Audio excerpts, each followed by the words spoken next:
మామయ్యది మొగల్తూరు మా నాన్నది పాలకొల్లు మామయ్యది మొగల్తూరు మా నాన్నది పాలకొల్లు మనువాడి ఈడు నాకు వచ్చిందంటూ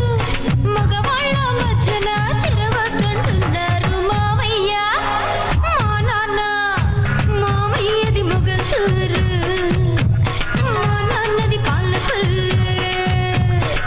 పిప్పి పిప్పి పిప్పి పిప్పి పి పిల్ల నిన్ను మెప్పిస్తానే నీ పెద్దోళ్లను ఒప్పిస్తానే పిడికెడంత నడుముదాన పెళ్లికి సై అంటే పిఠాపురం